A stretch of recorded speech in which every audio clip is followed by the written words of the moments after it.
মিঠা আকাশ, মিঠা বাতাস, মিঠা গানের সুর, বাংলাদেশের গর্ব আমার জেলা রংপুর। হ্যাঁ প্রিয় দর্শক, আজকে আমরা এসেছি মিঠাপুকুর উপজেলায় পায়রাবন গ্রামে, যেটি বেগম রোকেয়া সাখাওয়াতের জন্মভূমি। এবং এ বাড়ি সম্বন্ধে আজকে পুরো ইতিহাস এবং এর কমপ্লেক্স পুরো ভিডিওতে আজকে আপনাদেরকে দেখার চেষ্টা করব।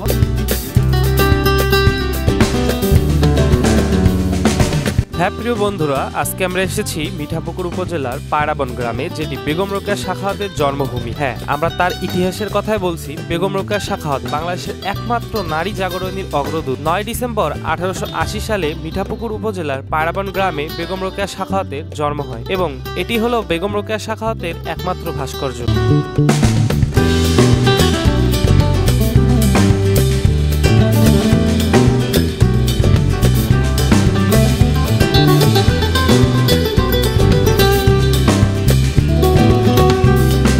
পায়রাবন গ্রামের প্রথম অংশেই কিন্তু আপনারা বেগম রোকেয়া সাখাওয়াতে যে নবনির্মিত কমপ্লেক্সটি করা হয়েছে সে কমপ্লেক্সটি দেখতে পারবেন।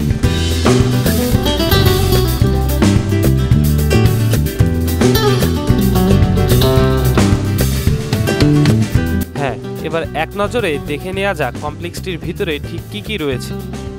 বেগম রোকেয়া সাখাওয়াতের বাসায় আসলে ভিতরের দিকটায় আপনারা দেখতে পারবেন যে বেগম রোকেয়া কমপ্লেক্স আছে, তার পাশেই কিন্তু একটি বাগান রয়েছে এবং বাগানের এখানে কিন্তু একটি বিস্ময়কর গাছ, মানে পুরো আলাদা রকমের।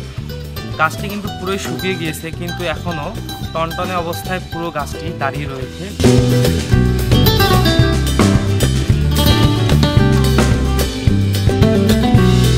বেগম রোকেয়া সাখাওয়াত কমপ্লেক্সের ঠিক ভিতরের অংশে আসলে আপনারা দেখতে পারবেন ছোট থেকে বড় নানা প্রজাতির বিশাল বিশাল গাছ।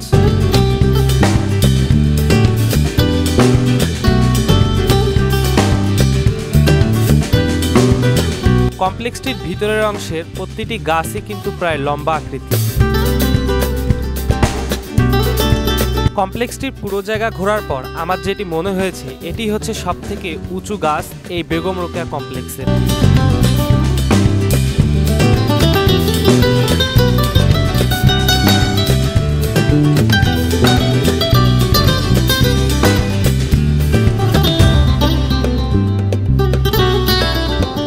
বেগম রোকেয়া সাখাওয়াত কমপ্লেক্সের ডান এবং বাঁ দিকে তাকালেই আপনারা দেখতে পারবেন দুই দিকেই কিন্তু বিশাল আকৃতির বাগান রয়েছে এবং বাগানগুলো যে এতটাই সুন্দর, বিশেষ করে এর গাছগুলো, এবং বাগানের মাঝেই কিন্তু বেগম রোকেয়া সেই ভাস্কর্যটি আপনারা দেখতে পাচ্ছেন।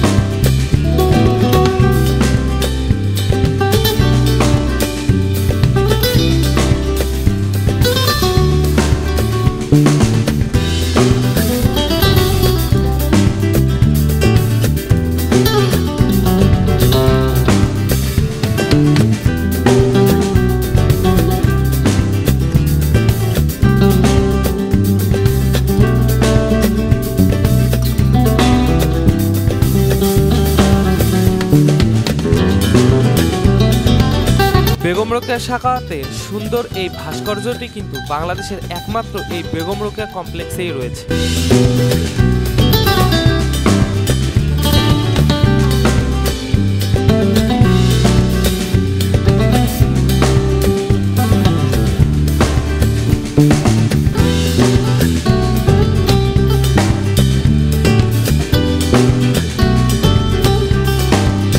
বেগম রোকেয়া কমপ্লেক্সটি একদমই ছোট নয়, এটি কিন্তু একটি বিশাল আকৃতির কমপ্লেক্স এবং এর ভিতরে কিন্তু একটি বিশাল আকৃতির পুকুরও রয়েছে এবং দূর থেকে লক্ষ্য করছিলাম পুকুর পাড়টি অনেক সুন্দরভাবে নির্মাণ করা হয়েছিল।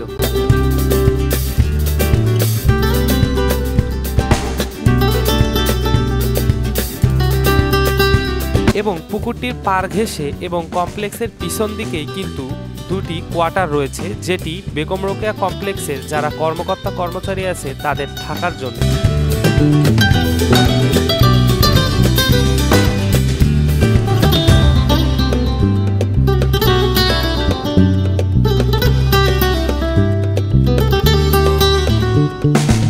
এবং কমপ্লেক্সের ভিতরেই কিন্তু বেগম রোকেয়া স্মৃতি কেন্দ্র রয়েছে এবং এর ভিতর কি কি আছে আসুন এক নজরে দেখে আসি।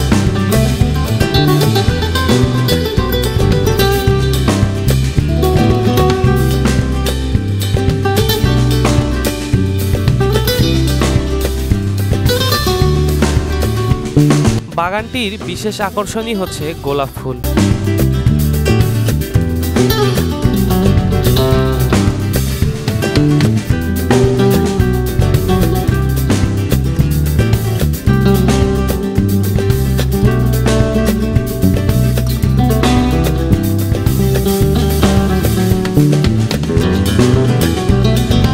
বেগম রোকেয়া স্মৃতি কেন্দ্রের ভিতরের অংশেও কিন্তু ঠিক মাঝ বরাবর একটি বাগান রয়েছে এবং বাগানটির প্রতিটি অংশই কিন্তু ঘুরে দেখলাম এবং যেটি দেখলাম সবখানেই গোলাপের গাছ কিন্তু রয়েছে।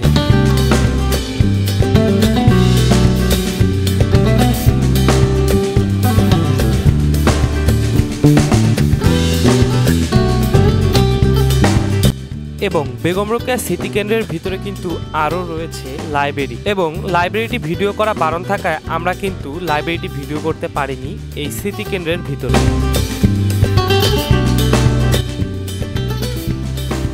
কমপ্লেক্সটির মূল অংশ এবং স্মৃতিকেন্দ্র বিভিন্ন জায়গা ঘোরাঘুরির পর আমরা এখন চলে আসলাম বেগম রোকেয়া সাখাওয়াতের বাসায়। বাড়িটির মূল অংশে গেট খুলে প্রবেশ করার সাথে সাথেই যেন বাড়িটির ইতিহাস মনে পড়ে গেল।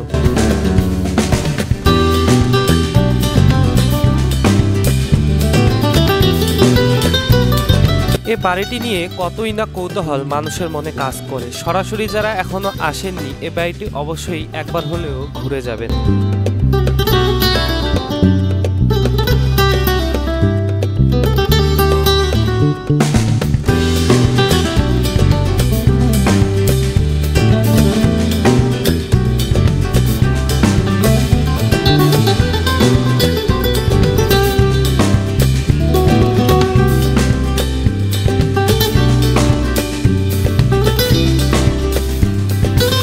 বাড়িটির ধ্বংসস্তূপগুলো দেখে মনে পড়ে যায় সে সময়ের কথা। এ বাড়িটির সঙ্গে কতই না ইতিহাস জড়িয়ে রয়েছে বেগম রোকেয়া সাখাওয়াতের।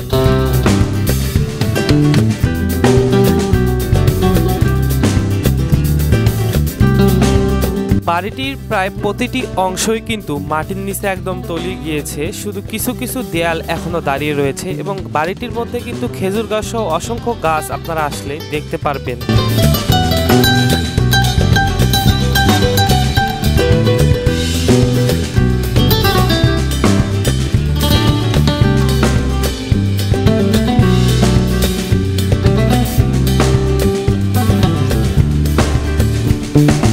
বেগম রোকেয়া সাখাওয়াতের মূল বাড়িটি কিন্তু খুব একটা বড় নয়। একটি জিনিস লক্ষ্য করুন, সে সময়ের ইটগুলো কত বড় আকৃতির।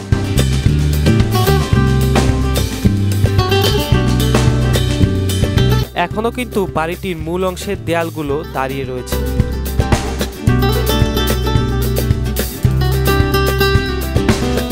এবং 9 ডিসেম্বর 1932 সালে বেগম রোকেয়া সাখাওয়াত মৃত্যুবরণ করেন।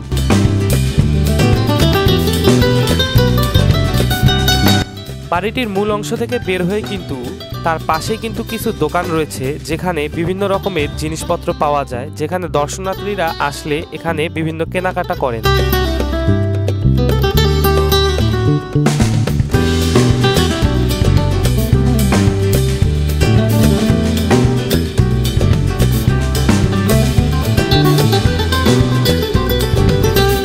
তো প্রিয় বন্ধুরা, ভিডিওটি কেমন লাগলো অবশ্যই কমেন্ট বক্সে জানাবেন এবং আমাদের পাশে থাকবেন। ভিডিওটি শেয়ার করবেন, লাইক করবেন এবং কমেন্ট করবেন এবং এভাবেই আমাদেরকে সাপোর্ট করে যাবেন যাতে আমরা সামনের দিনে আরো ভালো ভালো ভিডিও আনতে পারি। সকলেই সুস্থ থাকবেন এবং ভালো থাকবেন।